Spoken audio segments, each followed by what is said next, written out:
Thank you. What a fabulous audience. Thank you very much. Now, welcome to Q&A, live from the Regal Theatre in Subiaco. Answering your questions tonight, Fitzroy Crossing broadcaster and student Dylan Storer. West Australian State Shadow Minister Zack Kirkup. Human rights lawyer Hannah McGlade. The federal political editor of the West Australian, Lanai Scarr. And federal Labor MP Anne Ali. Please welcome our panel.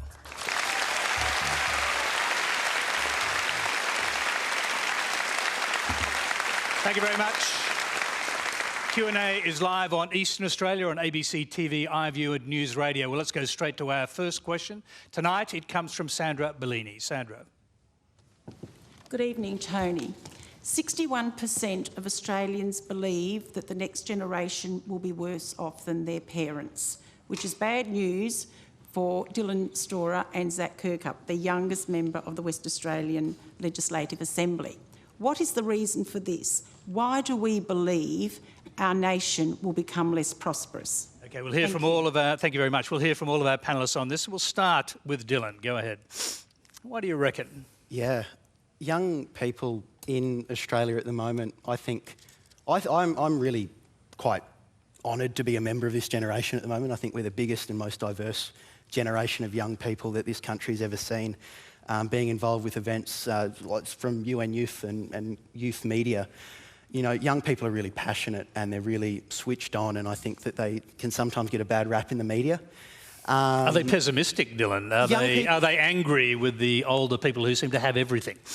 Yeah, I mean, maybe some people are, and I certainly feel that at the moment, especially in the debate around climate change and things such as, you know, the last federal election. You know, more time spent on talking about franking credits than there was on anything to do with substance when it came to youth issues, when it came to things such as youth suicide and the mental health crisis we're seeing in the country, housing affordability, and we're not seeing any action on those topics. So I think that young people are feeling a little bit pessimistic about the future, but at the same time, I'm really optimistic about the future because I think that young people, you know, we're a really amazing generation at the moment. Great to see you again, Dylan. Let's go across to Anne Ali. I think, you know, all of those things that you mentioned there, Dylan, but Sandra, I also think if you have a look at, when I go out and I talk to young people these days, there's very little hope that they're going to own their own home, for example. I've got two sons, one lives in Sydney, one lives in Melbourne. They had to leave Western Australia because there was no work for them here, so they had to move to the eastern states for work. There's a lot of uncertainty around jobs, around job security, around whether or not they're going to own a house. But when I go out and I talk to young people, like the young people who are here in the audience today from the schools that are here, I do see a generation much like Dylan, a generation that is full of hope and full of optimism, and I think that our country is in really good hands moving forward. So, Anne, does Labor still have plans to try and level the playing field on this intergenerational inequity issue? I mean, you had lots of taxation incentives going into the last election that didn't do so well, but are they still on the table? Well, I think, you know, we still need to look at those big issues of housing affordability for young people and about inequality. I think, you know, inequality and rising inequality is one of those big issues that contribute to the pessimism of young people moving forward and looking at their futures and their ability to secure permanent and secure work, and their ability to have full-time work, their ability to purchase a house, their ability to see the kind of success that perhaps their parents or their grandparents had as well. Negative gearing still on the table? I don't know. Zack. And if I did know, I'm not going to tell you. Yeah, I think there's always been an existential threat to every generation, and I think this is just a reflection of that for us. And I think, like Dylan said, we live in a great country and there's a lot of hope for the future. That idea, though, that there's a number of young people who are worried about what their future looks like, I think it's probably existed for many generations. I mean, we aren't, at this point in time, we haven't gone through great wars and things like that, but there's other existential threats that we face. Climate change is one of them, housing affordability is one of them, and I think it's important that we have you know, young leaders who step forward and young people who step forward, young people in the audience here today who are concerned about those issues and keep on raising them, and that's the way that we get action. Why do you think the survey is indicating that that people, and the majority of people, believe that the country will become less prosperous, so the country inherited by the younger generations will be less prosperous? I think a lot of that is probably tied to what Anne talked about, the asset wealth and things like that. That's an obvious concern, and I understand that. But I also think we've got an opportunity here to forge a new path, to lead a new way. And I think it's incumbent upon all young people and younger generations, whatever that might be, to look at what we can do differently. And I think that's just what's happened. I think there is always an existential threat for every generation. I think there's always a worry that sits out there, and this is one of those. Lanai, Scarr. Yeah, Sandra, I think that the statistic was really interesting, that 61% think that they're going to be worse off. I have 4 young kids who are under the age of 5, and I hope that their life and the generation that they grow into is not worse off. I think that we are seeing a lot of global economic challenges at the moment, and that's probably feeding into some of the pessimism that we're seeing from young people. It is really hard for young people to get into the housing market. So I definitely agree with Anne in regards to that being a factor as well.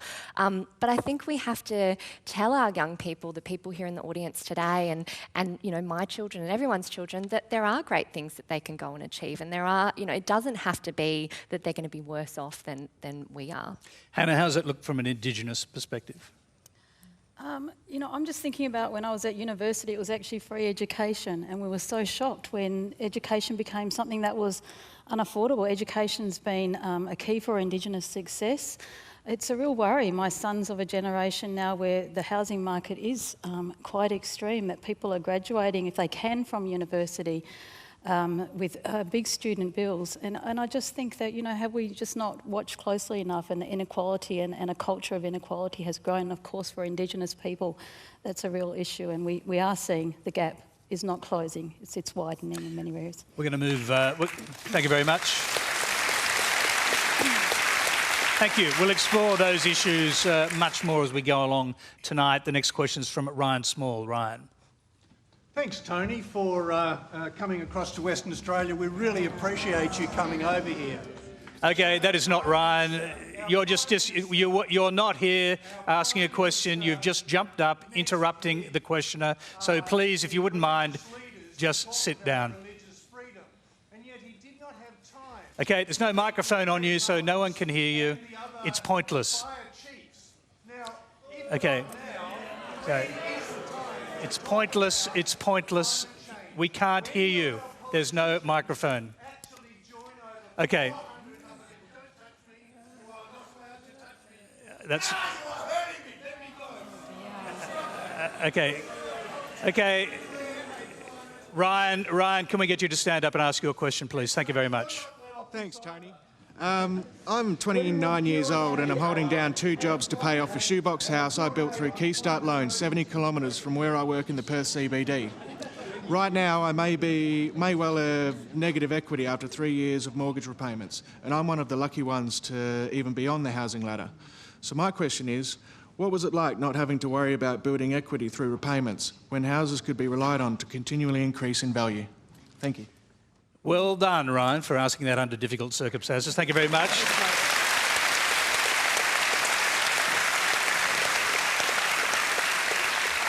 We might come back to you, Anne Ali. Well, Ryan, thank you for your question. And I know, you're 29 years old, and I think your question speaks to the previous question from Sandra about pessimism and about the next generation and the difficulties that they have. The fact that you work 2 jobs, that you're paying off a house, and you're only barely managing to get equity into your home now. The fact is that in Perth, and we've got a beautiful Perth audience here, the fact is that in Perth our house prices have crashed. And I've got families, for example, in the electorate of Cowan who are suffering incredible mortgage stress because they bought their houses at the higher prices. Their houses are now worth a lot less and they can't seem to get ahead. And it's all part of the household debt that people are drowning in.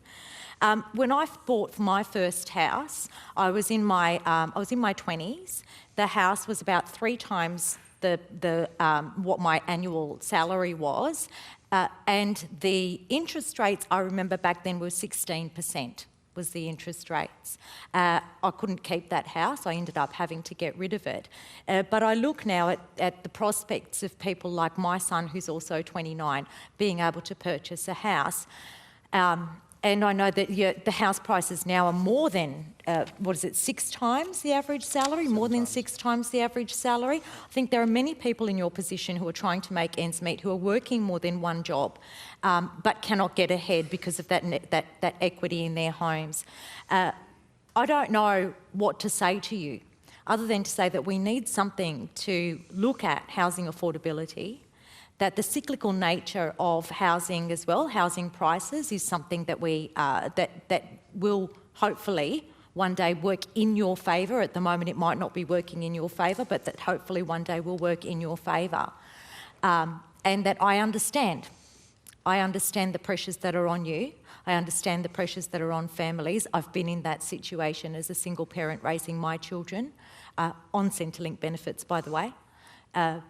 And while that was a long time ago, I hope that I never forget what that was like. Zach. Sure. So, I think, let me put to you, what's the Coalition's answer to people like Ryan suffering from terrible mortgage stress? I think just one point that I'd like to assert is just in relation to Ryan 29. I represent an area that's the oldest district in Western Australia, in Dawesville. A lot of people there move there to retire there, and their whole point was that their primary residence would be their wealth. That's their primary wealth vehicle. That's where they hope to have most of their money, and they might then downsize and also sell it. They're in a not dissimilar situation. We are all subject to the market, I think, and that's a reflection of where things are at. Anne talked about the time when she was starting out, and I think we've always had a similar situation. The market's fluctuated quite significantly. I think it's important to support a strong economy that leads to a strong housing market, gets people jobs where they can hopefully afford, I think it's 7 times now the average wage to average mortgage. I think it's important that a strong economy helps support that. That's what I think the government, that the Coalition's doing very well. Let's go back to Ryan now. We've got a bit of a chance to take a breather. Ryan, you've been listening to this. I mean, is that helpful advice from your point of view? It is, yes, but I think as well there's a follow-on when you're having to build a house that far out, something you can afford. It's the follow-on costs, like coming from Mandurah to work daily in the CBD, it's over $20 on train fare. And 800 k's in a car if you're driving, so you're servicing your car every 3 months. It's those added pressures that also add on to the mortgage payments that if you had been able to build a little bit closer, you might not have had to factor in. Or the other option is that we take jobs to the outer suburbs. And I think we need to be making our outer suburbs more livable, places where people can live, where they can raise their families, where they can go to parks, but also where they can work. There's an incredible difference between people who have to travel an hour and a half to get to work and those who work 5 or 10 minutes from their homes. Okay, I'm going to go, we've got another question, a related question. We're going to go to that. It's about household debt and the burden of these high mortgages on people, which has been a big issue in the survey. Sophie Thompson. Good evening, Tony. Interest rates are at a record low, yet Australians are feeling the pressure of high household debt. What are some of the consequences for families going through this if interest rates begin to rise? How will families be able to afford their mortgages? And is there anything that can be done now to help support people and families if this was to eventuate? Yeah, I'll start with Lanai. This is a huge issue, and as it comes through the survey, it's a much bigger issue perhaps than politicians have been calculating. Yeah, it is a huge issue, and interest rates, as you said, are at record lows. So the concern here for Ryan and other people who are struggling with their mortgages are how are they going to be able to afford things when interest rates continue to increase, when we do see them to be on the up.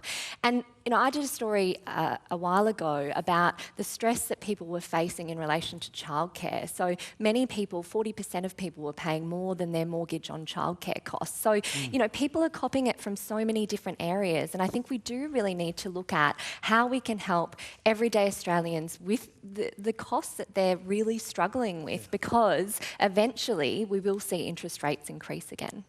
Yeah, Dylan, what do you think? And once again, you're looking down the barrel of entering this world soon enough. Yeah, sooner rather than later. It's very difficult out there, and I think that a lot of what happens, I don't want to use the term of the Canberra bubble because the Canberra bubble. Yeah. People are really struggling, and I think that people can lose about everything that happens in Canberra and everything that happens in these discussions can really lose sight of the fact that, you've got families that are really struggling out there, kids that are living below the poverty line, and the fact that, you know, Australia is one of the richest countries in the world. I think that, you know, we're seeing a level of austerity from the current government that's really impacting families' bottom lines, and they're really struggling. And there are everyday people that live in Canberra as well. There are everyday people that live in Canberra as well. You know, there are real people in Shout Canberra out to all my people, all the friends in Canberra as well. Not you. Hannah, what do you think? I think one of the big risks, obviously, is increasing homelessness, that people just cannot afford a roof over heads, and the impact on men, women and children, the most vulnerable. Why don't we start looking at some countries in the world that have invested properly into public housing stock and affordability, because we know that there are other nations who are doing much better than we are. Yeah, Zach, what do you think about that? And is there a plan if interest rates go up? Well, because if you look at the level of mortgage stress across the nation, what happens? Yeah, and well, that's a very good question. I represent an area that has one of the highest rates of mortgage stress, and 6210, which is the postcode that I help represent, also where I imagine Ryan lives, is very hard to get a loan there. So the negative equity in those homes is a real problem. The cost of living is a huge issue in Western Australia. Bills have gone up immeasurably, $850 a year plus at the moment under the current government. Homelessness is a really big problem. I think there's a lot of these issues that the state governments have a very important role to play in trying to reducing those burdens on people. And in Western Australia, I don't think that's occurred. And there's an important role there to try and ease that cost of living pressure, because it's an issue that's affecting, I think, across the state, undoubtedly across the country, and I think states have. What about a statewide plan to create affordable housing, for example, which is exactly what Hannah was talking about? Plenty of other countries have gotten a grip on this. Australia, not so much. Well, Western Australia is a recipient of the Key Start scheme, which was a government-funded interest rate, low interest rate, or sort of moderate interest rate loan scheme funded by the government. Ryan's on it. It's helped a lot of people in Western Australia get involved in their first home, and I think it's something that should be looked at across the federation. Okay, remember, if you hear any doubtful claims on Q&A, I'm not saying that was one, let us know on Twitter. Keep an eye on the RMIT ABC Fact Check and the Conversation website for the results. Our next question comes from Virginia Plass. In Australia, we'd like to think that we're part of a classless society, but the Australia Talk survey revealed that over 3/4 of us believe that the gap between rich and poor is too large. What implications does this have on the idea of Australia as a classless land of the fair go? Anna-Lee, start with you. Virginia, was it, or Eugenia? Virginia. Virginia, I'm sorry, Virginia. Thank you for that, Virginia. You know, I'll tell you a story. When my parents came to Australia, 50 years ago, on June 9th, we celebrated 50 years in Australia. And my dad was an engineer in Egypt. And when he came to Australia, he couldn't work as an engineer. So he took a job on the factory floor, and then he took a job as a bus driver.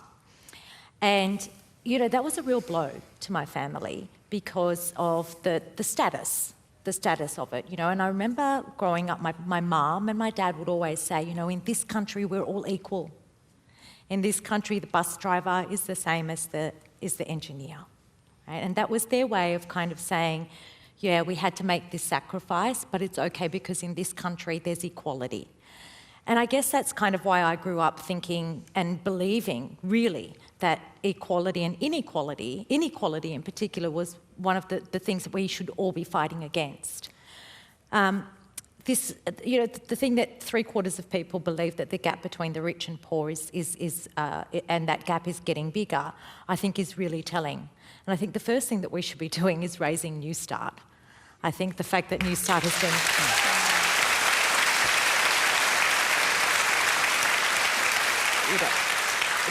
The fact that New Start has been kept so low has really contributed to that. Really contributed to that. And I think slow wage growth has also contributed to that. But they're not the only things. There are a whole range of other things, including the levels of household debt that we have. What I'm finding in Cowan, for example, is I'm really in touch with a lot of the not-for-profits and the charitable organisations, and they're telling me that there is unprecedented demand for their services, and it doesn't seem like it's going down. At one of those pantries had 6,000 boxes of food given to families in a single month. So I don't know that everyone realises just how tough it is out there for a lot of people and how much inequality is really biting. And when you have inequality, you also have a fractured society. It impacts on social harmony, it impacts on social cohesion, it impacts on the trust that we have between each other and in the institutions that govern us. And in every research that I've looked at, when you have an economy that is fractured, when you have more inequality, you have more social fracturing. And that's why we need to address this as a matter of urgency in Australia. Yep. Hannah, what do you think?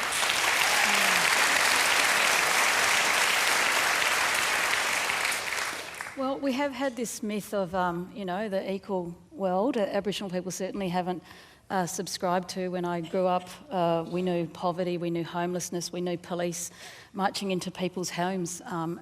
So I'm actually, in one sense, sort of happy that there's a dialogue about inequality happening, because we really need to do something about it. We need to increase our human rights culture in Australia. We have no Charter of Human Rights. And there was a crackdown on unions. Unions were big when I was a girl growing up, and workers had more rights than they seem to do now. So I hope this is an awakening that's happening, and that we can, look at ways that wealth can be redistributed. There is obscene amounts of wealth and shocking amounts of poverty and suffering in Australia. Thank you very much. I'm going to go to a related question and then bring in the other panellists. A question from Alphonse Malumba. Not all Australians share the benefit of prosperity. In some places like where I live in Balga, Mirrabooka, Noramara, unemployment is close to 21%. Youth unemployment is rife, and many older Australians doubt they could find another job. In WA, high electricity bills have caused a surge in disconnections. So my question is this: can hard work really get you out of poverty? Start with Dylan.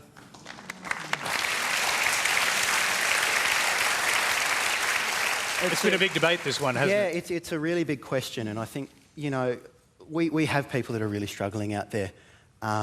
And again, coming off the point just earlier about wealth redistribution, is, I don't think that anyone in this room, at least, or around the world, can say that a billionaire in this country, such as Gina Rinehart, works any more harder than the single parent who's working 3 jobs to try and put food on the table. And I really think that, overall, we've just had more tax breaks get handed to those types of people, and a little bit to other people in the middle class, but not a lot. And we're not seeing any of these flow-down benefits. Again, it comes back to the big picture. Australia is a very prosperous country. When you take a good, long, hard look at ourselves, how are we treating people in this country? How are we treating people in this country? It's not fair. Zach, the basic question, can hard work get you out of poverty? I think it can. I think hard work and the opportunity to work, find a job and get up, it will. I have the personal experience myself, Alphonse, where my family's come from a very difficult background, a struggling background, and although I dropped out of uni, I was the first in my family to go to uni, and I'm a 32-year-old member of Parliament for the Liberal Party. I think that we're in the greatest state and the greatest country in the world, and I think it's only because of the opportunities that we have to work hard that we can get it going, and I think you can absolutely help get out of poverty and get in a situation where you can go on to achieve what you hope to. So you just heard Anne Ali call for New Start to be lifted. Well, so did John Howard, for that matter, and he's a ski-on of your party. So what do you think about that idea? I think the Prime Minister's addressed that, and that's, again, goes to the importance of having a stronger economy. Well, you addressed it by saying, no, we're not going to do it. Look, it's about, well... Without really explaining why. It's making sure there's a strong economy and making sure there's jobs, and that's the most important thing, I think, is making sure you've got a job. The Prime Minister says we live in a strong economy. Yeah. So why can't we raise the rate of New Start to boost the... Well, we do live in a strong economy. We do. But raising the basic New Start, that's going to go straight back into local jobs. It's going to go straight back into local business. And I appreciate that point. I think having a strong economy, having lots of jobs available for people is what absolutely has a larger multiplier effect. So, Zach, I know you may feel bound to follow what the Prime Minister says, but do you actually believe in it yourself? That's the big question. Do I believe in having a strong economy? No. Do you believe in not raising New Start when people are suffering, when former Prime Minister John Howard says you should? Look, I think it's something that they should look at as part of the overall scheme for social security. It's something that should be looked at in depth. But again, I would still revert to the point that I think government should help people get a hand up and not a hand out, and that's absolutely what I believe in.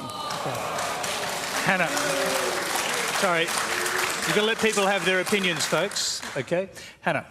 So hard work and individual responsibility, personal responsibility, absolutely critical to success. I worked very hard through law school. I was homeless and out of education by 16, and fortunately there were special measures in Indigenous education.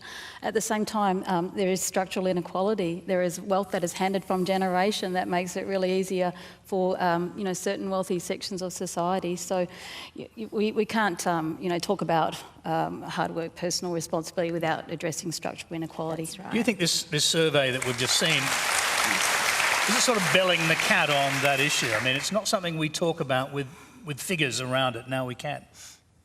Yeah, it's giving a real voice to these issues. Very important. Lanai. Yeah, look, I think there definitely are barriers for people to improve, their situation in life. I think that we do need to do more to help our most disadvantaged people in our society. But, I was made a ward of the state at age 5. I was in kinship care and out-of-home care for a period in my life, and I did work very hard to get to where I was, but that wasn't without the help of other people. So I feel a responsibility to make sure that I'm giving back, and I think we all have to do that in order to help our most disadvantaged people in society. And I think that we do need to look at the structural barriers, and we also we do need to work hard as well. I don't think it's a dichotomy. And do you want to pick up on that? Yeah, I do. I've been through it all, and I've certainly had difficult times in my life, certainly not as difficult as some people that I meet. And I would say hard work is not enough. I have to recognise that I've also been incredibly fortunate to have been presented with some opportunities that I was able to take advantage of because I was healthy, because I was of sound mind, because I had support structures to do that. Hard work, we all know people who are lazy and incompetent and are very successful. How many of them are in Labor Party? Can you name any of those? Yeah, that's right. And for each one of those people, you probably know 10 more who are hard-working, extremely intelligent and just can't catch a break. Okay. Did you want to respond to that, Zach? Okay. Okay, you're watching a special edition of Q&A. Our next question goes to one of the most controversial issues in the Australia Talk survey. It comes from Mia Fraser. Changing the date of Australia Day is one of the most divisive questions in Australia Talks. Do you personally believe we are likely to see the date change anytime soon? And what are likely to be barriers to making the change? Hannah, let's start with you. Well, there have been a number of shy councils around Australia, and I think Fremantle I often go down. They do not celebrate Australia Day anymore. I don't know where it's going. There's a lot of people, obviously, from this survey say very strongly, actually, they believe in Australia Day. For Aboriginal people, it still is a day of there's reckoning to be had. We were dispossessed Aboriginal people without treaty. It was unlawful, and we haven't. Would you personally like to see the day change? I think it needs to be changed. I think it's. It would be a sign of a more reflective, caring society, I believe. It was very divisive. Here's the figures. Thank you. 43% of people surveyed agreed Australia Day was on the wrong day. 40% disagreed, and the key is the ones who strongly disagreed. 28% strongly agree it should be moved. 30% strongly disagreed. So it's a very divisive issue. Zach, what do you think? I don't think the date should change at all. I think it's a reflection of a need to make sure there's a much more reflective day, though, of looking at all contributions of all Australians, and that's Aboriginal and non-Aboriginal. I think that's the way forward for us. I don't think, to be perfectly frank, I don't think changing the date is going to change the rates of sexual abuse and violence that occur up in the Kimberley. Well, I think we should be talking about those serious issues. We should be talking about those serious issues. No one's saying we can't. No, but my point is though that the change in the date, I appreciate that some, and again it's divisive, that some want it changed, some don't want to change, but I want it to be, I think it should be more reflective and inclusive on that date. On that date, it should encompass all contributions of all Australians, Aboriginal and non-Aboriginal. So when the nation's clearly divided on an issue like this, should there be a kind of public debate and maybe even a plebiscite?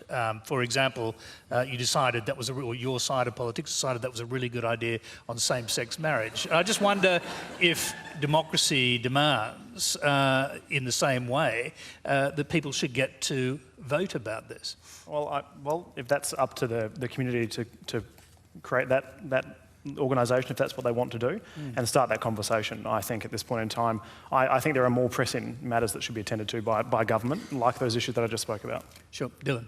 Well, I come from the Kimberley, and the situation up there is not good. 100%. The date of Australia Day is something that doesn't come up very often in the community. There is bigger issues at play. But I don't think that the date of Australia Day at the moment, I don't think that will be the day that we celebrate Australia. I think that it will change within my lifetime, probably within the next decade or two. I think that, 10 years ago, if you asked that question, it would have been a much smaller percentage of Australians that didn't support changing the date, that supported changing the date. And it's already coming up. So the tide's changing, it is changing, and it's a democracy and it will eventually happen. I don't think that we can't have the debate. The government like to drag this one out all the time. We can walk and chew gum at the same time. And we can change the date of Australia Day. And we can also talk about the rates of poverty. We can also talk about the structural inequity. But we're not. But we are. We're certainly going to do that on this program, sure. Zach, that's for sure.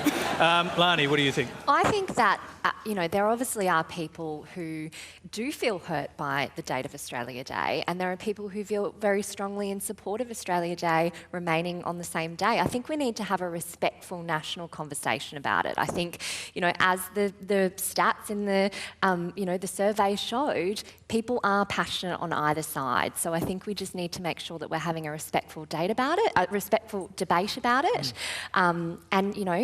and see whether we do change it or not.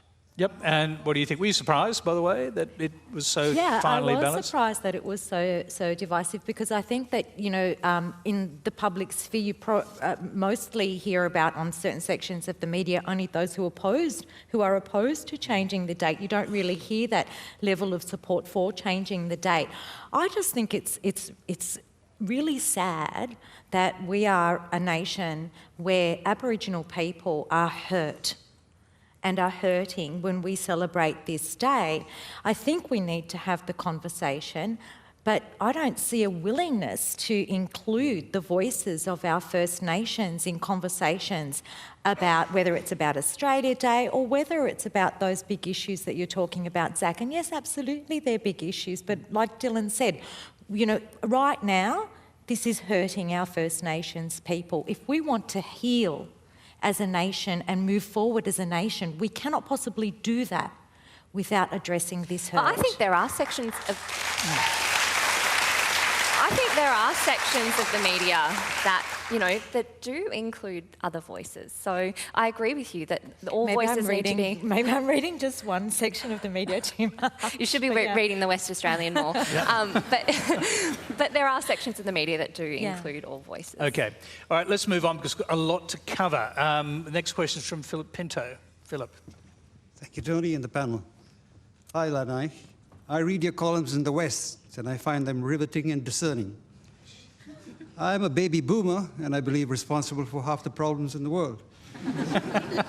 But I think I was raised up right, with a spare the rod and spoil the child approach. Do you think this country's liberal views on the family in terms of advocacy for changing the traditional family values is leading to current social and community issues by slowly fragmenting and eroding these values? We might come back to you in a minute to find out a little more about where you're coming from there, but Lanai, let's go to you. I think the gist of it is right. Once again, it was one of the big divisive issues, traditional family values. I'm very pleased you're reading my columns, Philip, so thank you so much for that. But I don't think that I necessarily agree with that. I don't think that, the current debate that we're having is causing issues in traditional families or issues with the way that we raise our children. I think there are many different forms of families. The Hildis data that came out recently showed that I think 41% of family makeup are still a couple and a child. So, and I just think we all grow up in different situations. Well, you certainly did. You grew up in foster care for the most part. I was made a ward of the state at age 5 and lived with my grandparents, for a bit and went out into out-of-home care. And Does it give you a different perspective on this? Well, absolutely, because I have 4 children of my own now, a 5-year-old and 3-year-old triplets, and I.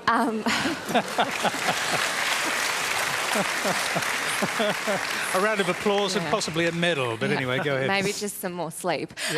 But my motivation with them is to raise them as good people. And I think that that's what matters most, is how we're raising our next generation, not whether they grow up in a same-sex family or they grow up in a single mother family or a single father family. It's about the values that we're instilling in our children. So I just think, people will be advocates of a traditional family, people will be advocates of, a more diverse family, but I think we all need to raise our families how we want and care about the children that we're raising. So, Hannah, thank you. This was another one of those ones that really split the nation. The question was, the decline of the traditional family has the decline of the traditional family made Australia worse? 46% agreed that this decline has made Australia worse. 37% disagreed. In the people who felt strongly about this, 21% strongly agree it's worse. 19% strongly disagree. So again, in the strong opinions, it's very close. What do you think? Again, and you can reflect on your own family life, actually, if you'd like. Yeah, sure. Look, I had a great-grandmother, a Noongar grandmother, Ethel Woyang, and I was just so lucky to have the love of my grandmother. And in the Aboriginal world, your mother's sisters are also your mother. We don't have the nuclear Western family, and our families have suffered from the breaking down of the families through the mission genocidal history, which lasted up till the 60s, basically, or even since that time. So, the family, the love of the children in the different the forms and the cultural ways is so important. And what we're seeing, though, is this continual sort of interruption and distress to Aboriginal families. And you have a very different idea of what traditional family values mean. Well, that's right. We have much more of a communal family makeup and interest, but still that's not being properly recognised and respected. So many Aboriginal children are being removed without proper family engagement, actually, and sent into a life of care. I did experience some institutional life growing up, and it was not safe. Not a good experience at all. We're very worried about the numbers of Aboriginal children going into care, and West Australia actually leads the way in terms of the removal of children, Aboriginal children today. The numbers are much higher than they were during that terrible history of the stolen generation. And we are trying to fight for reforms that actually are about empowering Aboriginal communities, keeping Aboriginal women and families safe, and having self-determination at the core to prevent this sort of breaking down of our families today. I might just quickly go back to our questioner. Thank you very much. Philip, you could jump up if you would mind. I just want to go back quickly to understand what it is you believe traditional family values to be. Oh, yes, I do. But what do you think it is? How would you describe traditional family values from your perspective?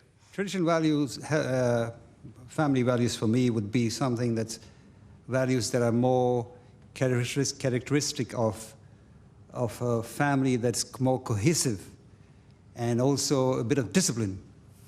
And that can be harsh in this day and age in a democratic sort of spectre. But traditionally, a family value for me would be values where the breakups in families are minimized, for instance, through love and caring and all those sort of things. And that's the way I see it. Thank you very much, Philip. Zach, what do you think? And why do you think this is such a divisive issue in the survey? I'm not entirely sure, to be honest with you. I think I think a family unit is wherever there's love. I mean, that's the whole thing to me. I think whatever that looks like, that's the most important thing. And those are the values that should, love and care and protection of those around you should be what you're impart on those who are in your family and whatever the family looks like. And I think Hannah's right to raise the point. Aboriginal children in Western Australia are 18 times more likely to be placed in out-of-home care than non-Aboriginal children. It's a huge number. And I think the idea of empowering Aboriginal women and Aboriginal communities in particular is really important to try and to stop that happening and reverse it. That's a reflection of that love that exists in those communities as well. And also Western Australia has very low permanency rates and adoption rates. So, that makes a real big difference in a child's life as well in terms of getting permanency and stability. So, there is a lot of work that needs to be done here. Dylan, what do you think? I agree wholeheartedly with everything that's been said on the panel. I think that often the traditional family values get brought out to say, you've got a mum and a dad and this and that and nothing can change, and if you do that, society's going to collapse, and it hasn't happened and it never will. I agree, it's all love, it's all care. I'm extremely fortunate to come from a really great family. I've got two great parents, they're watching right now. And your grandma. And my grandmother and family right around, and I've been extremely lucky to have a strong family, and that is something that has benefited me, and people that don't have that, no fault of their own, it has a big impact in people's lives. So I don't disagree with that notion. I think that there has been periods in history that traditional family values have been broken down, especially when we talk about First Nations people. They've been broken down since January 26, 1788. And things have started to break up that way, but things are not breaking up when it comes to things such as same-sex marriage and things like that. It's definitely not. Anne, I'll just quickly go to you on this. And do you think that underlying this division is religious beliefs? That's a tough one, Tony. I'm really, to be honest, not quite sure what traditional family values are, because I was the kind of mother that would have put a tracker on her sons if she could. We have a very traditional kind of family setup. I kind of do most of the cooking. My husband opens doors for me, but he's my third husband.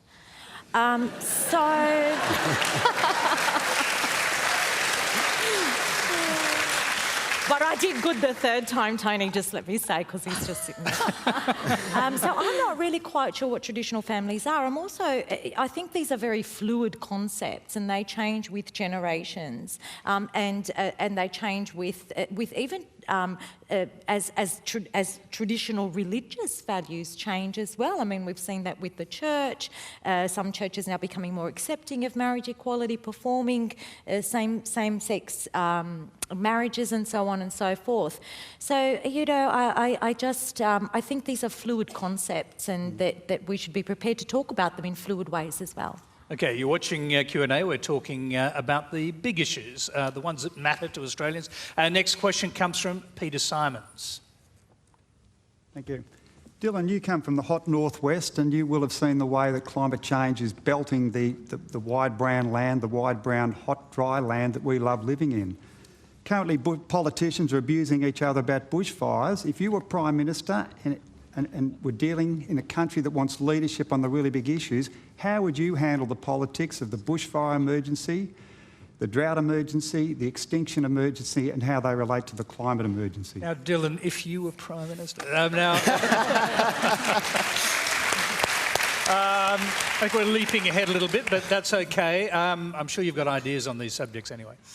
Yeah, climate change is an existential threat to humanity and civilisation, especially when we talk about people. We've got, the Torres Strait Islands are going to go underwater. The Pacific Islands are going to go underwater. These are existential threats to people around the world and here in Australia. It is not political opinion to say that climate change hasn't contributed to these horrific bushfires that we've seen in New South Wales and in Queensland. You know, like this isn't a political idea that has come out of nowhere. This is the Bureau of Meteorology. This is, you know, these are our publicly funded institutions. Who else are we supposed to believe? So climate change is an existential threat. Young people will disproportionately feel the impacts of climate change, and I think we've seen that in movements such as the school strike for climate action. And, you know, it is a big issue. It is a huge issue, and I think that we need to actually have a government that first sort of acknowledges it, that doesn't have senators in the back thinking that the Bureau is tampering with temperature data. Yeah, it's ridiculous. And we need a full, a revolution, in my opinion, to completely overhaul our energy generation system. We can start exporting, we can become a renewable energy powerhouse around the world. And that's the future Australia needs to be at the moment. You know, coal's one of our biggest exports. We can make that hydrogen. We can make that clean energy from this massive country with a whole heap of sun. And, you know, we've got a huge coastline. We've got so many opportunities here, but narrow-minded people in Canberra and from particular sections of the media and some commentators, it really restricts what we can see, and it's become really ideological where it shouldn't be because it's life on Earth. Just a quick one. What did you... Okay.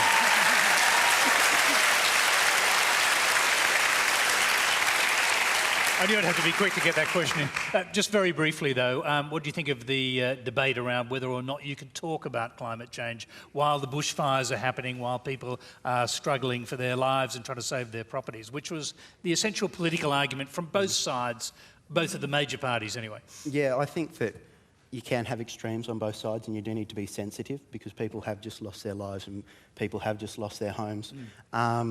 But I think you can. There was a tweet from the Bureau of Meteorology in New South Wales the other day that said that this has been caused by climate change. So, you know, I don't think that there should ever be a time where you shouldn't bring up fact, especially when it's directly affecting Australians. You do need to be sensitive about it, but you can't put your head in the sand and pretend that it doesn't happen. And we'll talk about it when these bushfires are finished, because the bushfire season hasn't even started.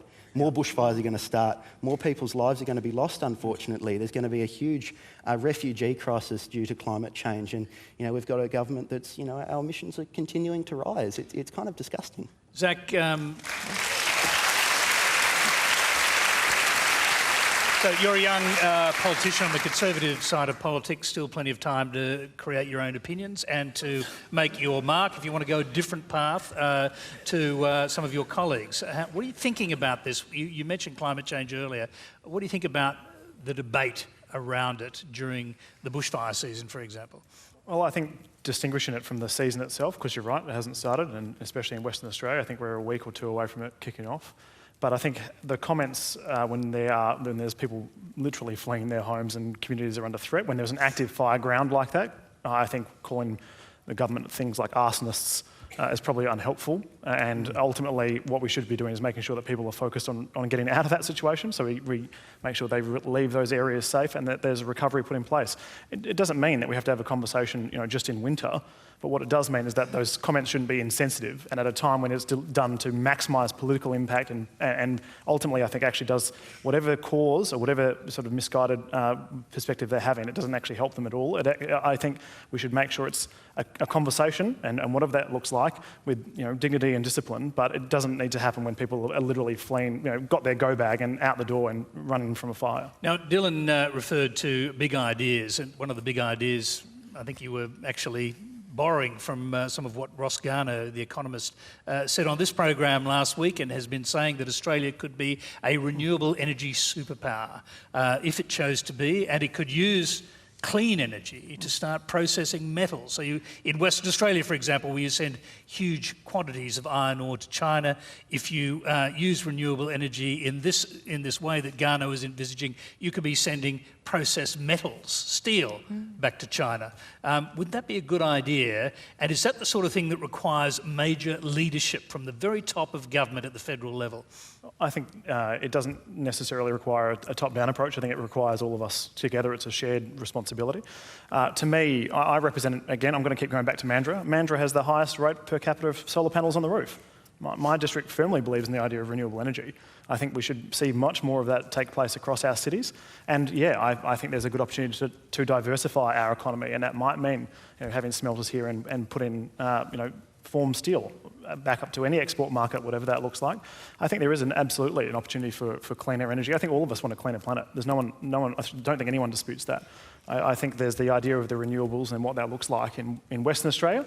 We have a lot of opportunity here, a lot of resources, and I think it's something that's a very exciting future for us. I just want to hear from the other side of politics. And Ali, brief answer, because we've got so many questions. Okay, really brief, because what I want to do, Tony, is I want to tie in this answer to also answer some of the issues that Ryan raised and some of the issues that Sandra raised really early on. What I think we should be doing, Australia's complexity, economic complexity, Australia has fallen in the economic complexity index. It means that our economy is shrinking in terms of the diversity of things that we offer, where there is a real opportunity here for renewables to become part of Australia's economically complex system. I would like to see the outer suburbs delivering things like renewable hubs and precincts where we develop renewables, we do recycling. We don't recycle our glass in WA, right? We do recycling, we have a circular economy. We create then jobs in the outer suburbs for people like Ryan, so you're not travelling an hour and a half to get into work. We address issues of inequality, we have jobs for young people. This is the vision for Australia for our future, I think. Thank you very much. Thank you. Got to move on. The next question is from Jumana Al-Shimari. The results from the ABC's Australia Talk Survey, the national survey, shows around 90% of participants do not trust politicians to tell the truth, if that truth will hurt them politically. The lack of credibility is incredibly prominent in the political views concerning the recent bushfire outbreak. Australian politics are supposed to represent the people. So why are our politicians lying to us in order to promote their own political ideologies? Lanai, we'll start with you. At some point, I mean, there is this general sense that politicians, in fact 90% of those respondents believe that politicians were prepared to lie if it was in their political interest to do so. That's a pretty shocking statistic. Yeah, I think I've been at the Press Gallery in Canberra since 2010, so I have viewed many politicians over that period of time, and I think that, often they can be skilled at responding how they want to a question. So I can see why that would be the case in the survey, that 90% of people said that they don't trust them. I think, we need to see politicians be more real and give genuine answers to things and, advocate for policies that will really make a difference in people's lives in a genuine way. I think we do need to really see, trust reinstalled in politics because, it all works together. What the public wants, what politicians want, it needs to be a symbiotic relationship. So I think that it is an issue that we need to fix. I'm going to hear from our non-politicians on this. So, Hannah, what do you think? Oh, we just had so many years of watching, politicians depose prime ministers, and we're a bit jaded, really, I think. And for Aboriginal people, it's a really hard fight. I mean, we didn't actually get land rights in West Australia, even though we were promised it by the Labor Party, unfortunately. The mining companies were so powerful in their campaign. We've been fighting just for a Deputy Aboriginal Children's Commissioner for over 10 years following the Gordon inquiry, sparked by death of a young Aboriginal girl at the Lockridge campsite. And every time someone's in opposition, they say, oh yeah, we support that, but then when they get to government, they don't support it anymore. And this is for Aboriginal kids who are in a really vulnerable situation in this state, and we can't even get a commitment there, sadly. Dylan. I think that it does come down to the fact that we are living in a disconnected two-party system. I don't think that a two-party system necessarily has to be disconnected from reality, but I think it is very disconnected from reality at the moment. It's concerning when you talk to a lot of Australians that aren't necessarily interested in politics, that don't follow politics. They might watch a few news bulletins before a federal election or a state election. And they can't really point out the difference. They don't know the difference between the Labor and the Liberal parties. And they can't understand the difference between them. They think, they're both as bad as each other. They're both criminals. They're all liars. And that's something that goes through all levels of Australia. And people genuinely do believe that. So I think that, to the politicians on the panel and to the people listening as well, that just be genuine. Be honest to people. People will respect that. You might not win the news poll of the day, but overall people are going to respect your authenticity. All Australians from across the political spectrum love Bob Hawke. And I think that's because he showed a level of authenticity. Australia liked that. And from a lot of what we're seeing out of Canberra at the moment, I've been fortunate enough to meet a few politicians, from all sides of politics, and they're genuinely... You might be recruited by one of them genuinely nice people. I won't comment on that one. No, of course not. But they're genuinely nice people. But I think that the face that gets put on in public sometimes can leave people feeling jaded, and I don't think that's good for democracy. Thank you very much. Let's move on to another challenging issue. Our next question comes from Alison Gibson. Good evening. 9 weeks ago, my sister Jessica was killed in her home. Her husband has been charged with murder. My sister, like so many other women, especially Aboriginal women, got very little media attention. I'd been interviewed and photographed days after the event, but the stories were not run. Instead, pages and pages, front and back, in the West Australian was about football. Why isn't mainstream mass media shining a light on these unnecessary and preventable deaths? Alison, we might come back to you. Okay. Hannah, start with you. So one Australian woman is being killed every week, and we know for Aboriginal women this is much higher. Your sister was one of the victims. And why is football, and sports so much more a priority? There is so much suffering to the families, the children who are being left behind as orphans. This is the most serious human rights situation, I believe, in our country, and we have to do something about it. And the UN has told us clearly what we need to do. We've been reviewed by the Committee on the Elimination of Discrimination Against Women just last year. We do need national legislation on violence against women, and we absolutely need to increase our commitments to Indigenous women, who are about 18 times more likely as mothers to be murdered in this state, and who are failed routinely by the justice system and by the statutory departments that have those responsibilities. We as Aboriginal women have been raising our voices for decades, and it's time that we were properly heard. So, can I just ask... Thank you. Can I just ask, what do you think is actually going on? I mean, do you think it's elements of old racist attitudes that mean that people are disinterested? They see this sort of thing isn't news, won't sell newspapers or whatever. I mean, what is it that's going on, do you think, when you hear a story like that? There is some issue here about whose lives matter, and that for Indigenous women and for non-Indigenous women, that our lives aren't being valued enough, or that we're in denial about what's actually happening in this country. But, I think all the evidence is there now, and it's time that we all take the blinkers off and demand accountability, starting from the top with our governments. Lanai, what do you think? It's your newspaper they're talking about, obviously. Yeah. So, I'm so sorry about your sister, firstly. I think, it's horrible that your family has had to go through that, and I'm really sorry about that. I would say that, we do care about those issues.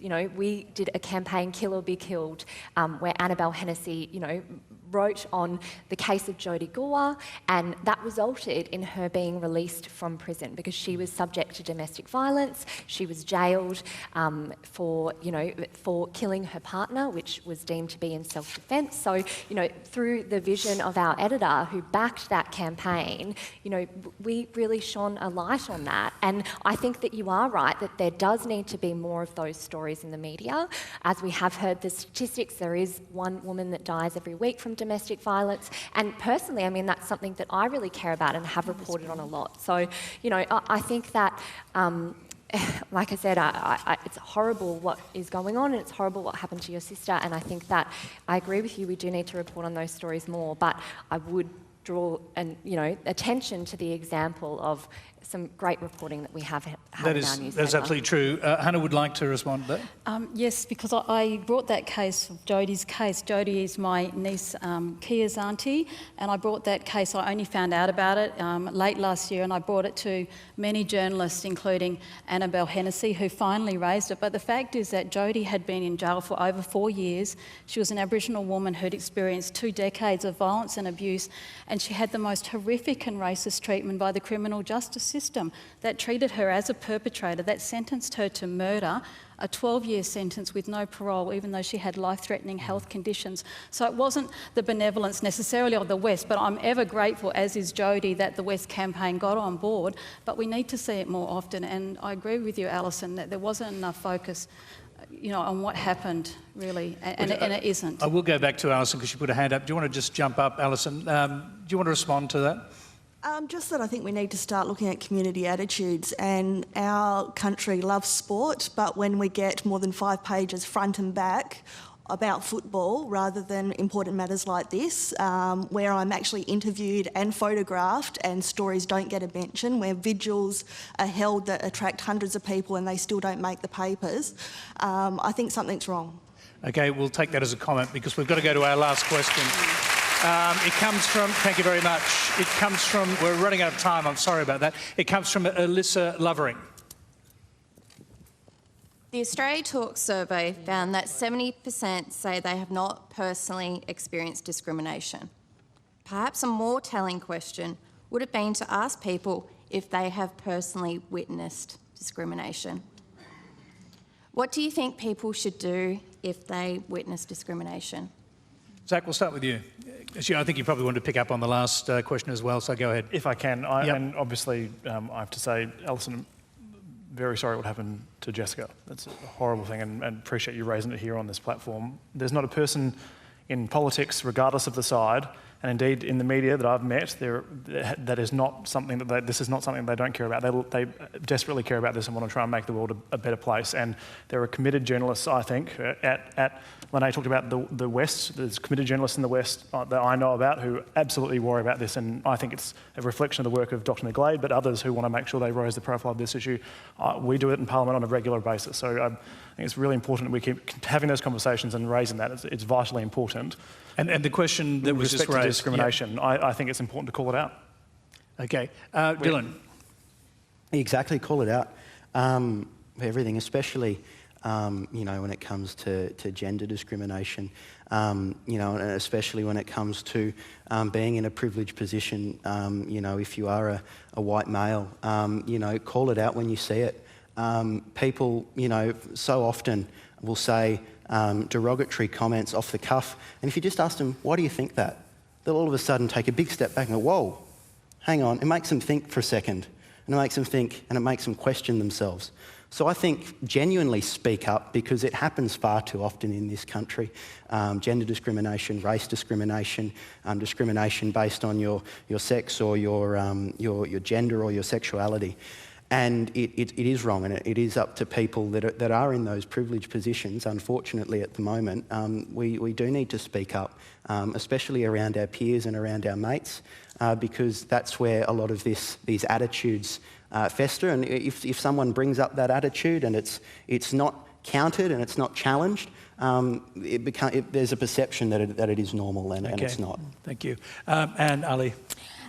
Thank you. And it was really interesting in the survey that people who said they've never experienced racism, but then said, they believe that Australia is racism and discrimination. And that's because there's a big difference between the racist who'll call your office or send you a lovely email or even take the time to write you a letter and post it, or come to your face, is a very different kind of racism, that very direct racism, very different kind of racism to the structural discrimination and structural racism, the invisible kind.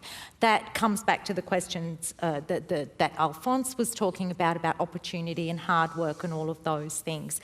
Definitely, yes, we need to call it out, but I think more than calling it out, I think we really need to have a conversation in Australia about where we are at with discrimination and racism. And there's a saying that, if your head is ugly, don't blame the mirror.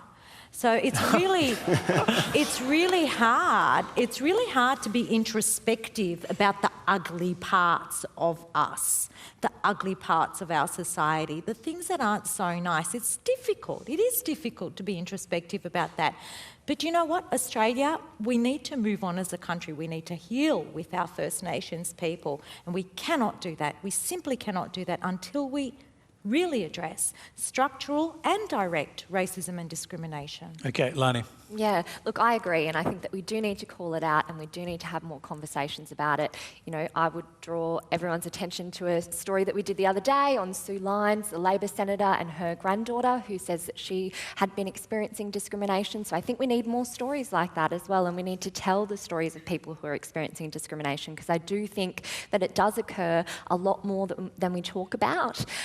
And I think it's easier for people to say, oh no, I've never experienced discrimination, but when they actually dig a little bit deeper and look a little bit further, they probably have or know someone else that has. So I think that we need to talk about it more. Okay, Hannah, last word to you.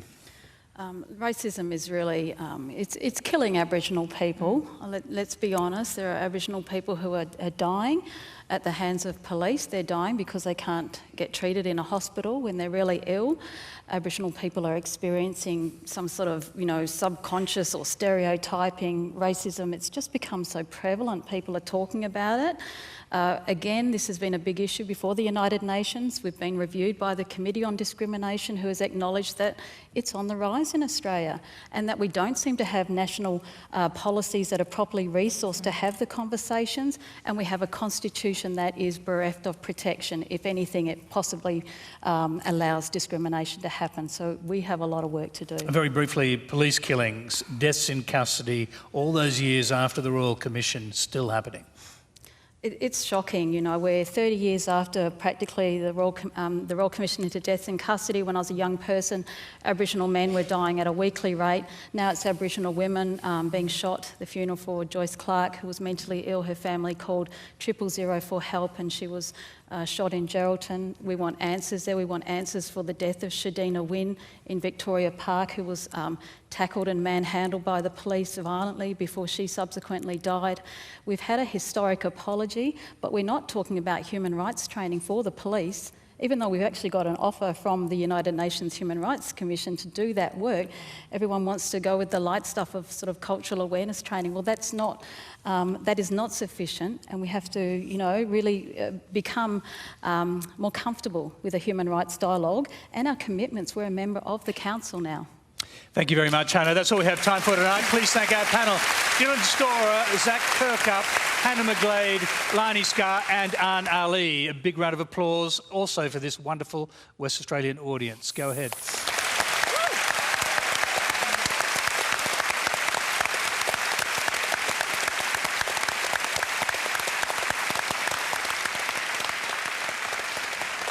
Thank you very much. You can continue the discussion on Facebook and Twitter.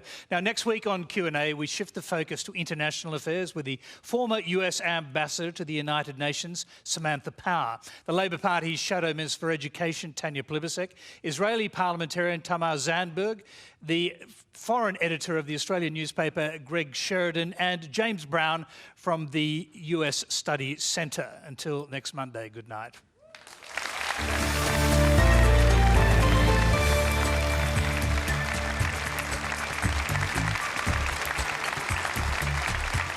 It's the forum.